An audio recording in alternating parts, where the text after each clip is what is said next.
Hey, thanks for joining me. Let's look at the brand new Darkness series. As of this recording, this has been out for, I don't know, maybe 2 or 3 weeks. Um, Silvestri's like very specific title from back in the mid '90s that he was big on for a long stretch. It was supposed to be his new big book. He went from drawing Cyberforce and then went into the Darkness, and it was pretty popular. As far as I understand, for a while. He only drew consistently maybe the first 4 issues, and then most of 5 and 6, and then maybe bits and pieces of stuff from there on. But then after that, it just kind of vanished, and he vanished and went to other artists. And yeah, it was kind of okay. I collected it for a while, but it's not really anything that was a concept that really kept my interest. Um, I've talked about how I feel like Darkness is kind of like Spawn. It doesn't lend itself to a story that would go on in comics for years and years. I don't know. It feels like it's like a one good awesome story and then it's done. I don't know, but it was popular. It's an IP. Out of the things that Silvestri has in his personal ownership that has any kind of market recognition, it's Darkness, Witchblade, and Cyberforce, and nothing else, I would say.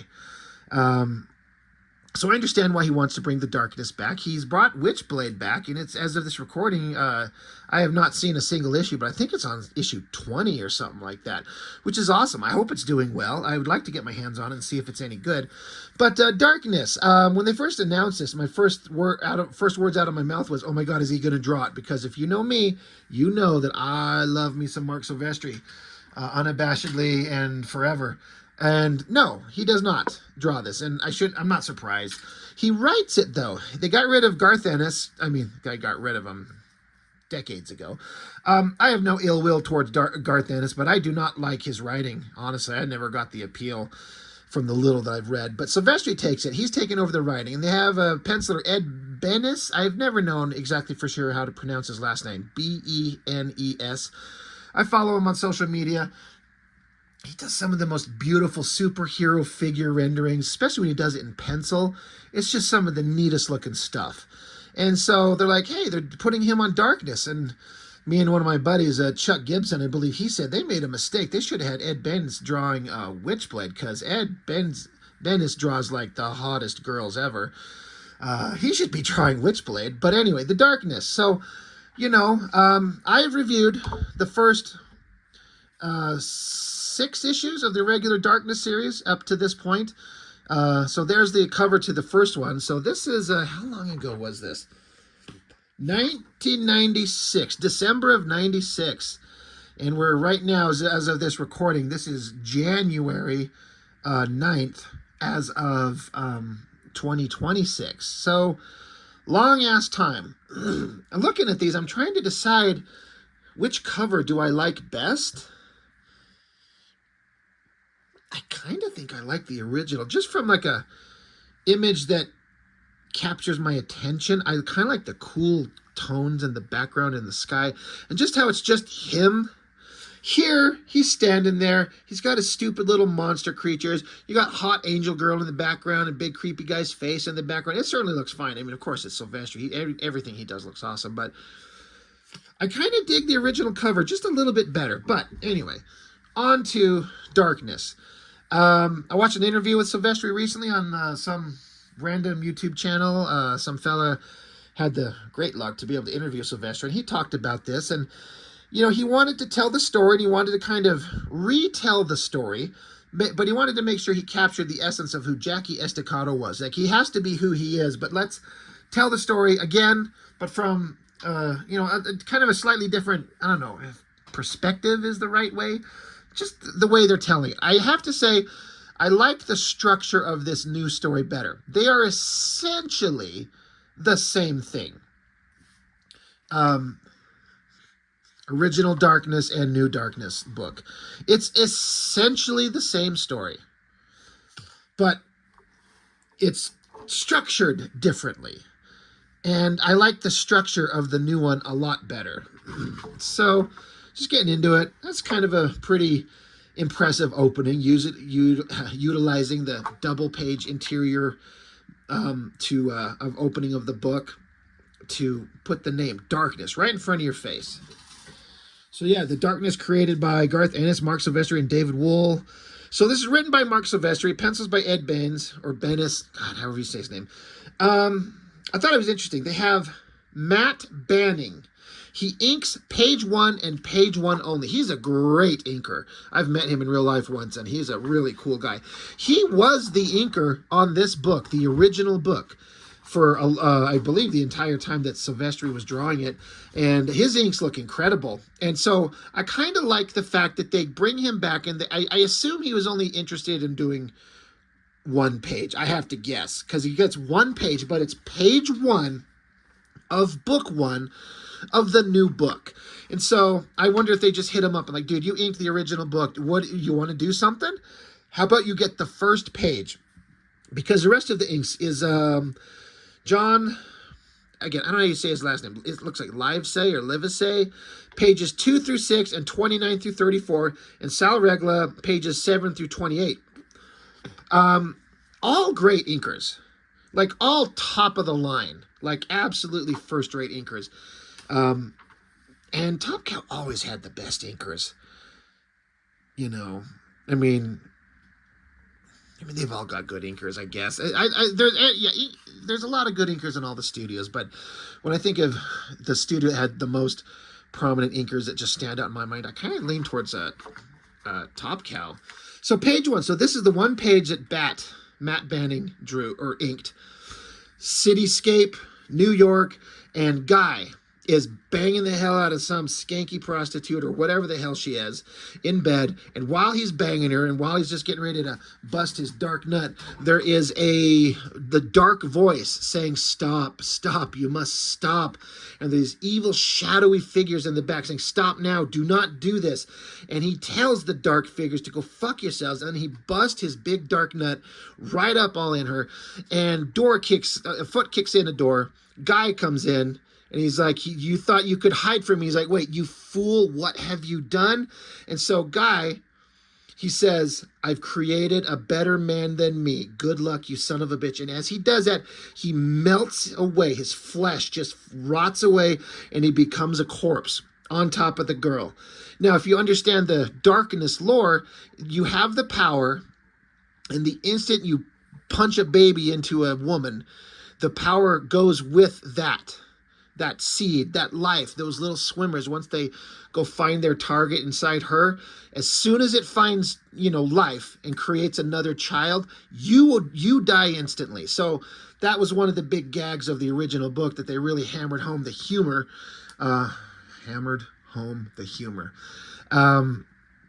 Where Jackie Estacado is a giant man whore and he fucks anything with 2 legs and tits, but he suddenly you can't do that because you can't risk impregnating a person. But I was talking about, like, there's ways around that are pretty doable.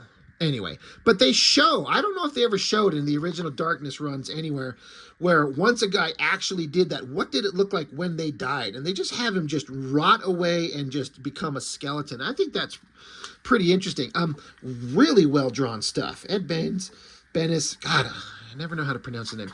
He is really good. So now we jump into a montage instantly of the kid, the child of whoever this is, the father of Jackie Estacado. So now Jackie's a kid. He's in a Catholic church run home for boys without families or fathers or orphans or whatever. And of course, like in the original comic, he's got this friend that he met, this girl, Jenny, and they become very fast friends, and they kind of look out for each other, and they kind of grow up together, and it's cute. And douchebag dudes are kind of bugging the girls, so of course Jackie's going to step in and beat the shit out of people, and it kind of shows that he's got a very dark, violent side to him. Preacher guy's not into that, and his, kid bites the preacher. So then at another point, as is sort of similar to the original series, as once he kind of becomes of age, he gets picked up from the foster home by this guy. I believe in the original book he was supposed to be actually genetically related, but it just looks like they just come to adopt a kid. So they take him, and of course, there's the looks back from Jackie and Jenny looking at each other. You know, they were best friends. They looked out for each other, but he's gone now. He's taken off.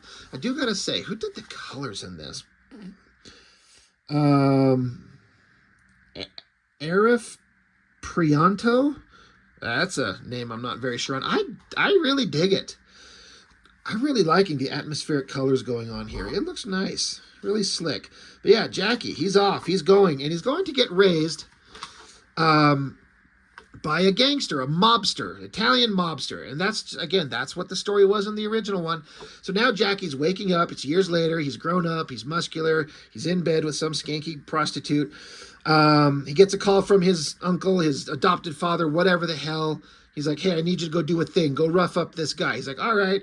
So girl, you know, hears that Jackie was on the phone. She's like, who is that? Was that your girlfriend? He's like, that's none of your business. She's like, Shandi. And he's like, yeah, Shandi, it was fun, but you got to go. And she says, are you fucking me, dude? Do I look like some kind of cheap hooker to you? And he says, well, I wouldn't say cheap considering what I paid for dinner. And she says, oh, okay, I see how it is, jerk off. And he says, thanks to you, I won't have to. The doorman will get you an Uber. So he's very dismissive. Women are things. He's kind of a conscienceless scumball, which is what I said about the original Jackie Estacado and the original Darkness. It's like he's the dark anti-hero, and that is the point. But in a way, it's kind of hard to root for someone who fucking sucks, who's just a piece of shit. And he is. Jackie Estacado is a piece of shit. But, you know, you kind of like to read stories about the dark side of life and the people living there and seeing the human moments here and there. Like, I get it. And there's plenty of things that I like that. Like, go watch any Quentin Tarantino movie. Like, it's always full of horrible people, but you're having fun watching the story, right? But they're mostly not good people. Anyway, Jackie's got this dude up above the city streets, gonna threaten him. You know, he's holding him by his tie, and then he takes a knife out and cuts the tie. So the guy falls and hits the ground, splats, dead. So Jackie calls his buddy, the butcher, what's his name? Butcher something. Anyway, a guy who's there to clean up dead bodies. That was in the original miniseries too. Back with the mob boss shit, like one mob boss and another guy, they're having conflict, they're yelling at each other, there's conflict, there's tension between, like, I guess the Italian guys and the Russian guys, you know, standard mob boss shit. And Jackie is listening in, he's paying attention to what's going on. He starts hearing a voice, a dark voice that says, soon, Jackie. And so Estacado's like, wait, what? And they're like, and the guy that adopted him, Uncle Frankie, he's like, wait, what are you talking about? You said soon. You know, so basically Jackie starts hearing these voices for the first time. He doesn't know what it is. And while we get the indication right here that they're being watched, and it cuts over to, and they mention, this is Witchblade. This is Sarah Pazzini. I thought this was kind of interesting. Witchblade was not in the original story of Darkness, but they ended up being very intrinsically linked because the Darkness and the Witchblade are like opposite sides of the same coin kind of bullshit. She looks fantastic because Ed Baines or Bennis, goddamn, I keep fucking up that name, however you say it, Bennis, he draws the hottest girls, and she looks great. Beautiful face, the long hair, the jacket. It's not just that he draws the hot girls. He can draw everything, like loose clothing, the backgrounds, a camera that actually looks like a real camera. But the cops are on the job. They're watching, and it makes sense. And I like that we kind of just instantly put in Witchblade as part of the story as she's doing her cop job. So I guess some Russian guys come along in their little car, doing a drive-by to take out the Italian dudes. So a bunch of people get shot down. Jackie saves his uncle. They're like, holy shit, that was crazy. Can you believe that? And so now there's a bunch of dead bodies in this drive-by. And Sarah Pazzini, she kind of reveals herself, and she can be seen. And Jackie's there, and he sees her, and they know each other. Because Jackie says, Sarah? So it's interesting. They know each other already. I wonder if that was set up in Witchblade. That's interesting. I would actually, I want to get the new Witchblade because I really enjoyed the original one. But anyway, back with Jackie. He's back at the bar where he goes and hangs out all the time because that happened in the original book, Jackie's always hanging out this club, and the girl that he's interested in, or the girl he grew up with, Jenny, that was in the orphanage with them, she's there, and she has to watch him show up and hit on every brain-dead little hot girl there, and he takes them home and goes and fucks them every time. Like the same basic concept. He's here. Jenny doesn't want to watch it, and so, you know, that kind of same storyline's going on. We also get introduced to the characters who are the... I'm trying to remember what they call themselves, like the Keepers of the Darkness or whatever they are. The guys who are like it's like a cult that kind of worships and follows and helps and assists the darkness bearer. And that's who they are. You know, evil stuff is going to happen. They're watching. They know that the darkness is about to manifest. So, meanwhile, we cut back to instantly, Jackie is in a bed banging on a hot prostitute girl. And it's funny, because again, this is Silvestri writing, and I got to say, I like his writing way better than Garth Ennis's. But she starts getting some, like, goopy hot fluids on her face, and they're fucking. She's like, not on my face. I'm like, oh. Silvestri is making us think that she thinks she's getting a nut busted right on her cheeks, and no one wants that. And then she looks up, she's like, holy shit. And so just this black goop is just oozing out of Jackie's eyes, nose, mouth. He doesn't know what's going on. The dark voice says, it's time, Jackie. So, meanwhile, also, some guys are coming along to find Jackie. Everyone's converging. It's this special moment in time when as soon as the powers emerge and manifest, everyone's got to show up and be there to either save him or kill him. So you got the bad guy, Sonatine, I think is his name, and Wenders. They were in the original book, and he can kind of manifest some goopy black element of the darkness. And they see this giant statue, I guess, that's just fucking there on the ground. That's, I don't know what it's supposed to represent. They talk about the Angelus. Like, what about the Angelus? And, you know, my lord, he says, she will know where to find him. The timing has to be perfect. We must ensure that he accepts the darkness willingly. This is kind of an awesome design shot. That's kind of cool. But meanwhile, Jackie's up there busting a dark, goopy, hot load all over the poor girl he's fucking. I mean, we've all been there, right, fellas? And then the Angelus herself. Now, they've changed her design around very much. She was a lot more, I can't remember if she shows up in the original book. I don't think so. Like, these are what the warriors of the Angelus looked like originally. Just some weird chunky black armor and this glowing skin. And it's all kind of, it's fine. It looked good for the time. Again, I'm trying to see if the Angelus shows up in here. Doesn't look like it, but you know, if you read these books, you know. But it's kind of the same thing, black outfit and glowing skin, but redesigned. And I think this looks better. It's a little bit more visually interesting than just the other ones we just saw. But that's the Angelus and all her soldiers. And they're scouring the city. We have to find the darkness, and we have to capture him just as the darkness is manifesting. And if we do that, we can kill him, be rid of him forever, or take him over, whatever the hell they want to do. So more soldiers are jumping out. Everyone's converging on Jackie. So back with Jack, he's over there busting more hot loads out of his mouth, and the girl's on the bed. She's like, are you okay? You don't have like a weird STD or something, do you? And he doesn't understand what the hell's going on with him. That shot looks all really good. Really creepy as the darkness is manifesting out of his mouth. Gross. And again, everyone converges right at the same time. Bunch of soldiers bust in there, the minions of the darkness, like, we're here to help. And Jackie's like, get the fuck away from me. And then the angels, they bust in through the glass. And they're like, we're here to fucking kill you. And the dark voices keep saying, let us in, Jackie, let us in. So the soldiers are trying to protect Jackie from the angels. Pretty good shot. Looks pretty awesome. The voices keep saying, accept us, Jackie. We can save you. And he's like, stop it. What the hell is going on? And the dark voices, you know, while the battle's going on, the dark voices say, embrace your destiny, embrace your darkness. Just as one of the angel characters with a giant sword comes up to chop his head off, and then suddenly Jackie's hand grabs the sword and slices the angel guy's head off. He manifests this darkness outfit for the first time. So this is when we get to see what he looks like for the first time. And in the first book, it's sort of similar. Like, you know, he's there. Soldiers are converging on him at the same time as he's manifesting the powers, and the angels show up while he's manifesting his powers, and there's a big fight. And then suddenly he just is standing there pointing. And so it's kind of essentially the same outfit, just slightly different.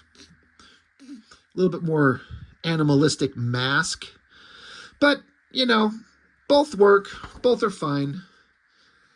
But yeah, Jackie snaps the sword, rips the angel guy's head off, and the angels are like, the rebirth, quickly, before he fully manifests. And the darkness voices are saying, give us life, Jackie, give life.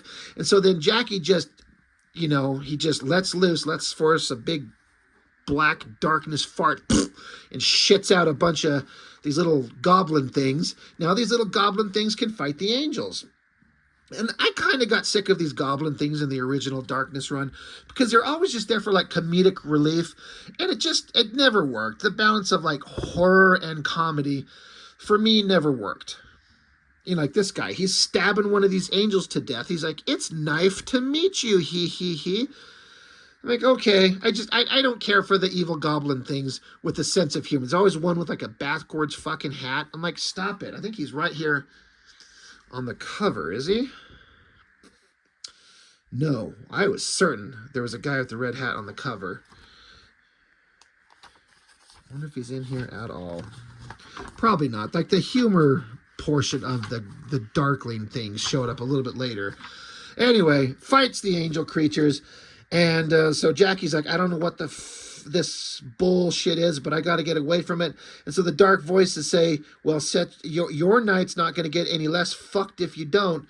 And he's like, who are you? So one of these little goblin things is talking to him. He says, name's Zach. And since you don't have a clue about what you're doing, leaving wouldn't be the dumbest decision you'll make today. And Jackie says, we're 20 stories up. I can't just fly out of here. And Goblin Guy says, no, but they can. And Jackie goes, fuck yeah. So Jackie just reaches out, grabs one of the angel dudes, jumps out of a window, and uses him to kind of fly down to the ground. Before they hit, Jackie stabs him in the eyes and kills him and crashes into a car and takes off running. And then we cut back to a scene up in the top where the lucky prostitute, she's sitting there in bed, and at least she lived. And she's just sitting there going, what the fuck? You know, but at least she got to live. It's a good shot of her face. That's funny. All right. So, back on the ground, I guess the next morning, Jackie's in a pile of garbage by the I guess the bar that he hangs out with, because that's Jenny, the girl he grew up with. She finds him in the garbage, brings him inside, and she's trying like, what the hell are you doing out in the garbage? What is going on? He's like, I don't know. I don't want to talk about it. I had this really weird fucked up dream about angels trying to kill me. Next thing you know, I'm waking up in garbage.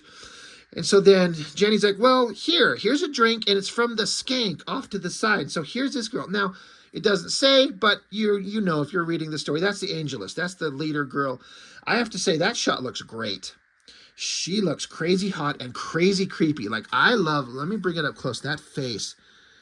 Like the coloring in the eyes, and then the dark eyelashes around it, the lips, the white hair.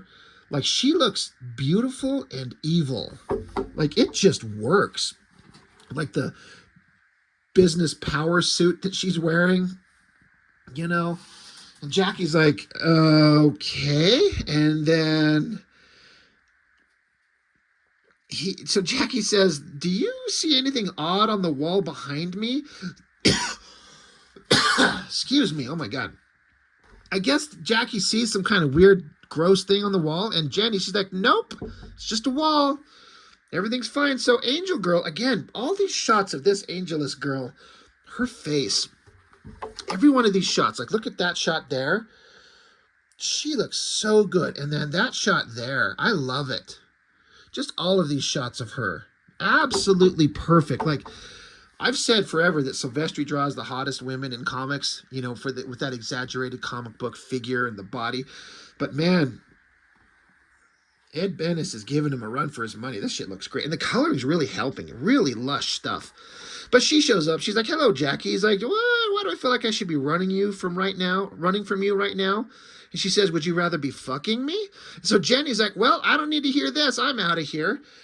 And so the girl says, you have your father's eyes. And Jackie's like, what? She says, so aside from taking a much needed shower, what are your plans for today? And then a voice from off to the side is, my suggestion to him would be to stay away from you. So we get Sonatine, the minion lord whatever of the darkness. And so they sit down. And so there's Jackie. And both sides, and they're not really good and evil. They're all evil, but they both want control of him. The Angelus kind of wants to kill him, and Sonatine wants to use him.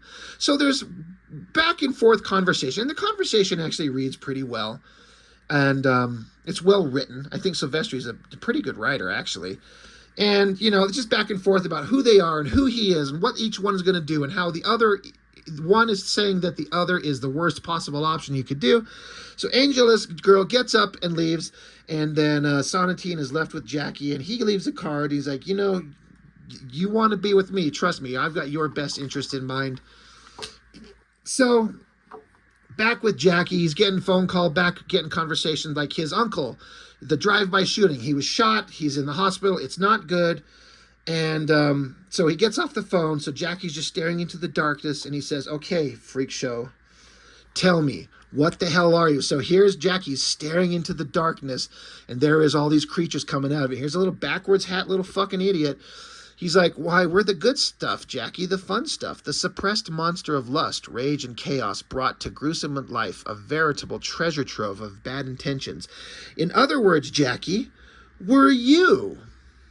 And to be continued. So, all in all, I have to say, it was a pretty good first issue. It is just the same story, essentially, from the first one, just structured differently, but I feel like it reads better. So, I'm not blown away, but I am interested, and I'm curious to see where it goes. And another interesting thing, it was kind of weird, is that the artist, Ed Ben, is, he only drawing issue 1. The next book is being drawn by, I can't remember if it says right here, probably coming up here, a different artist whose name I've never heard.